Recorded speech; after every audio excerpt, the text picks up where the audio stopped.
It may seem incredible, but it is true. The world in which we live is a world of imagination. In fact, life itself is an activity of imagining. All that we behold, though it appears without, it is within, in our imagination, of which this world of mortality is but a shadow. Nothing appears or continues in being by a power of its own. Events happen because comparatively stable imaginal activities created them, and they continue in being only as long as they receive such support. Therefore, the secret of imagining is the greatest of all problems, to the solution of which everyone should aspire. For supreme power, supreme wisdom, and supreme joy lie in the solution of this great mystery. When man solves the mystery of imagining, he will have discovered the secret of causation, and that is, imagining creates reality. Divine imagining and human imagining are not two powers at all, but one. The valid distinction which exists between them lies not in the substance with which they operate, but in the degree of intensity of the operant power itself. Acting at high tension, an imaginal act is an immediate objective fact. Keyed low, an imaginal act is realized in a time process. Human history, with its forms of governments, its revolutions, its wars, and in fact the rise and fall of nations, could be written in terms of the imaginal activities of men and women. All imaginative men and women are forever casting forth enchantments, and all passive men and women who have no powerful imaginative lives are continually passing under the spell of their power. If imagination is the only thing that acts or is in existing beings or men, as Blake believed, then we should never be certain that it was not some woman treading in the winepress who began that subtle change in men's minds, or that the passion because of which the earth has been drenched in blood did not begin in the imagination of some shepherd boy, lighting up his eye for a moment before it ran upon its way. The future is the imaginal activity of man in its creative march.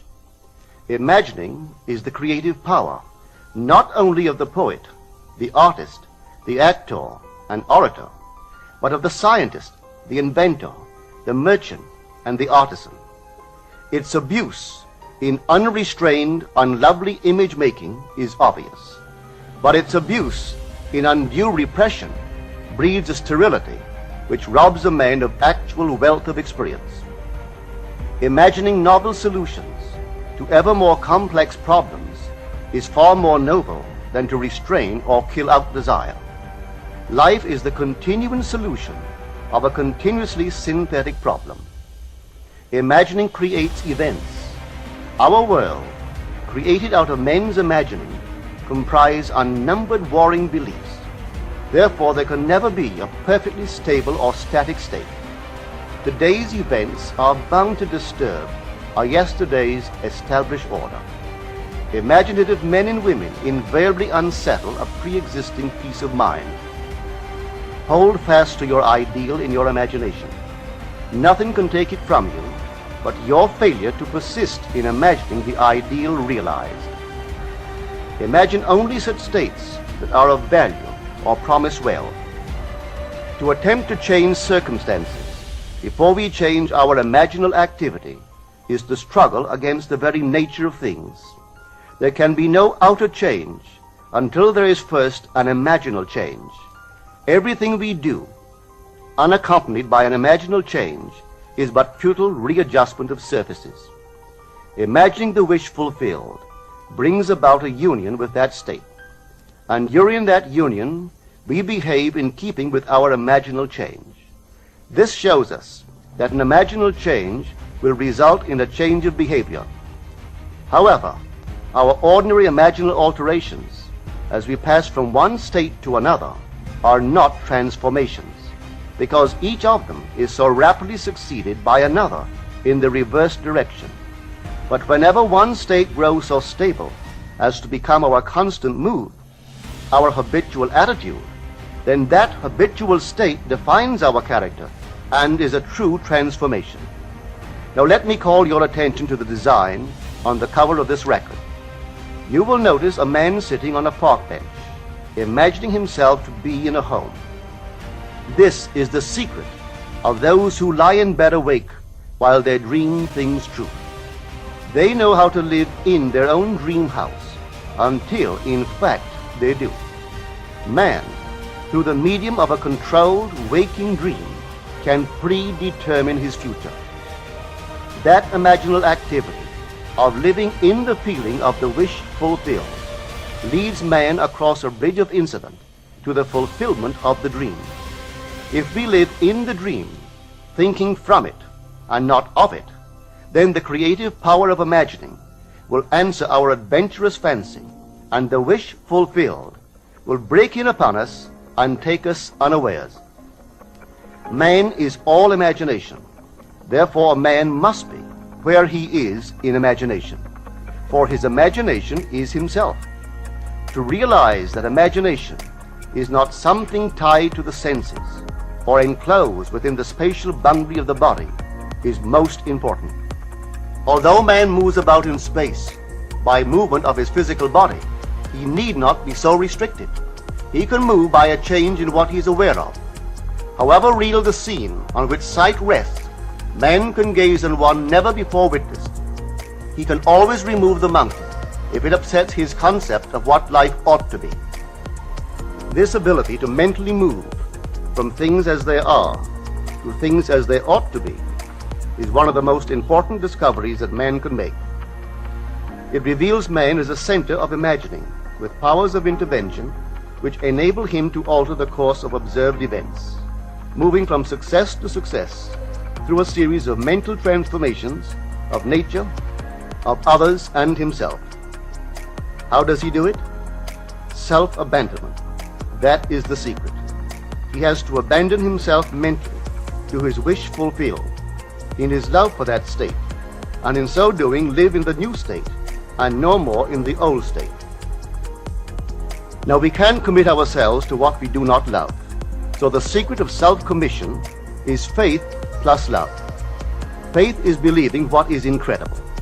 We commit ourselves to the feeling of the wish fulfilled, in faith that this act of self-commission will become a reality, and it will, because imagining creates reality. Imagination is both conservative and transformative. It is conservative when it builds its world from images supplied by memory and the evidence of the senses. It is creatively transformative when it imagines things as they ought to be, building its world out of the generous dreams of fancy. In the procession of images, the ones that take precedence naturally are those of the senses. Nevertheless, a present sense impression is only an image.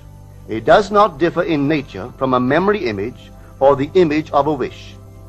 What makes a present sense impression so objectively real is the individual's imagination functioning in it and thinking from it, whereas in a memory image or a wish, the individual's imagination is not functioning in it and thinking from it, but is functioning out of it and thinking of it. If the individual would enter into the image in his imagination, as the design on the cover of this record suggests, then would he know what it is to be creatively transformative. Then would he realize his wish, and then he would be happy.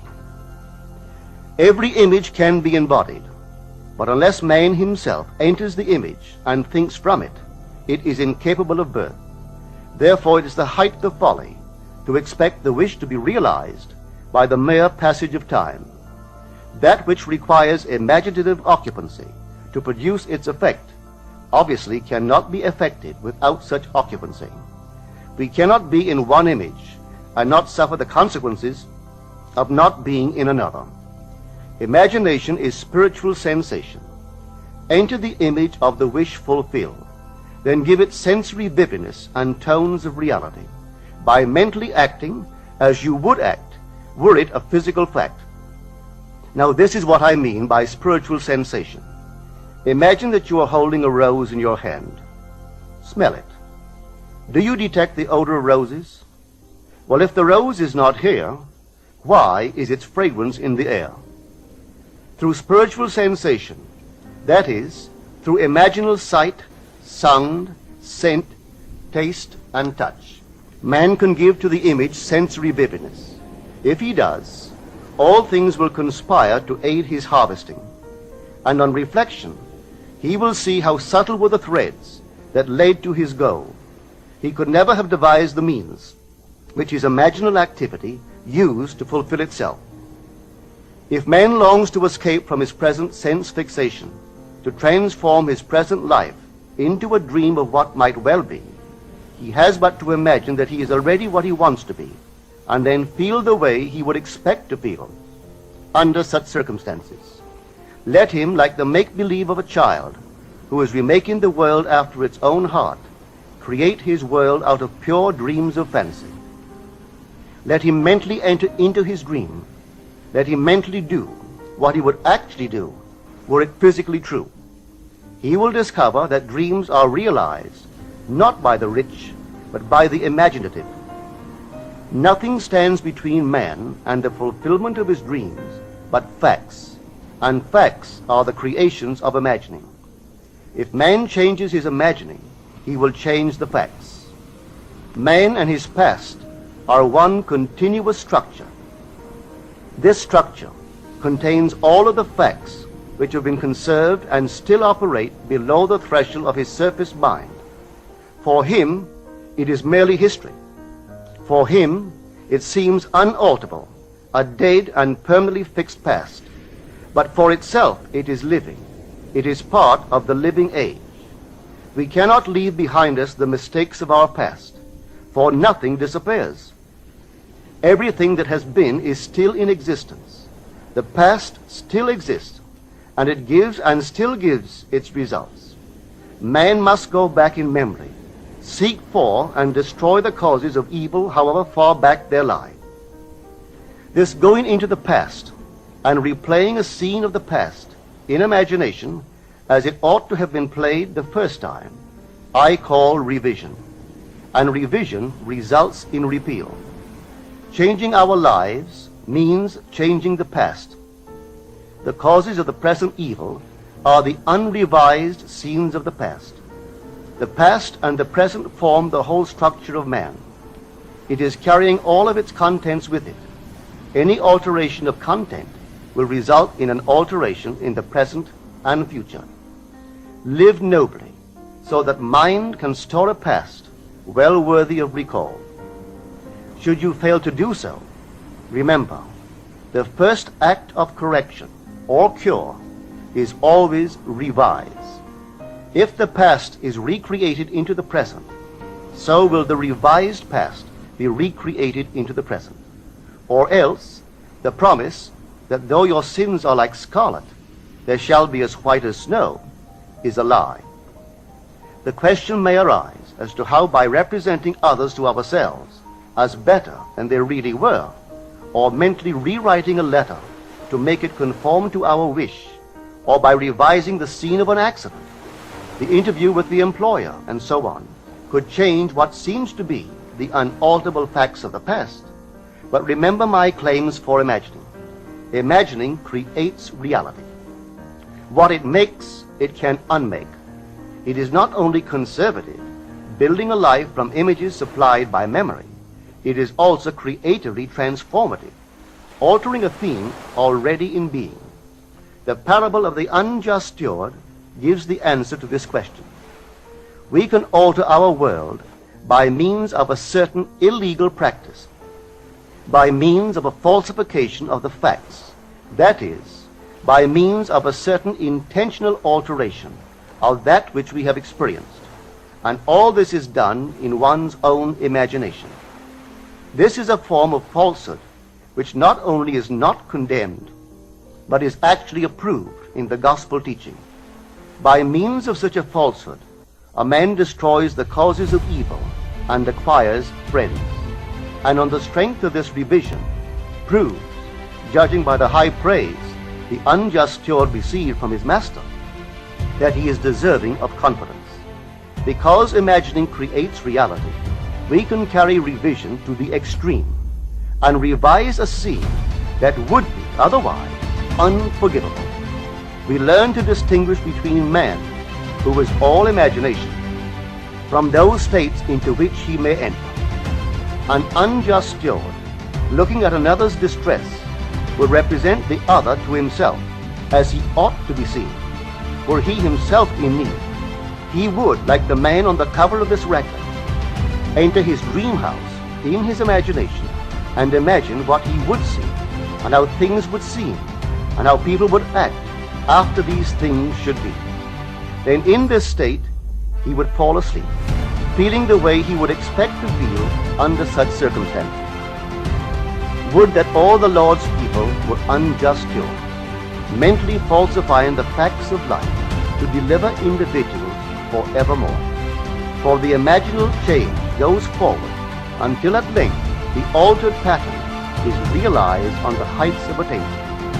Our future is our imaginal activity in its creative march. Imagine better than the best you know.